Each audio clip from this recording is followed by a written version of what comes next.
சின்னஞ்சிறு கிளிகளின் கற்பனை உலகம். ஹாய் குழந்தைகளா, இந்த உலகத்தில் நம்மளுக்கு என்னென்னவோ நடக்குது அப்படித்தானே. ஆனால் இந்த உலகத்தில் எப்படி வாழணும், நல்லபடியாக வாழணும் அப்படிங்கிறத கற்றுக் கொடுக்க இங்கே ஒரு பையன் வாரான். அவன் என்ன செய்கிறான்னு பாருங்கள். ஓகே, பார்க்கலாமா? வீடியோக்குள்ளே போகலாமா? ஓகே, வாங்க போகலாம்.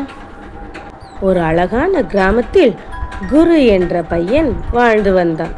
அவன் பள்ளி சென்று வீடு திரும்புகையில் வழியில் ஒரு பணப்பை இருப்பதை கண்டான். அதை திறந்து பார்த்தான். அடேங்கப்பா, அதற்குள் நிறைய பணம் இருந்தது. ஒரு நிமிடம் நாம் வைத்து கொள்ளலாம் என்று நினைத்தான். பிறகு நம்முடையது இல்லை, அதை உரியவரிடம் ஒப்படைக்க வேண்டும் என்று நினைத்தான். பணப்பையை உரியவரிடம் ஒப்படைத்தான். உரியவர் மிகவும் நன்றி என்று பெற்றுக்கொண்டார். பணம் கிடைத்தவர் மிகுந்த சந்தோஷத்துடன் குருவை பாராட்டினார். இப்படிப்பட்ட ஒரு நல்ல சிறுவன் தானே நம்மளுக்கு தேவை.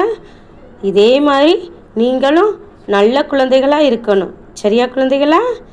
சரி, ஓகே. இதே போன்ற இன்னொரு கதையுடன் உங்களை மீண்டும் சந்திக்கிறேன். Bye bye.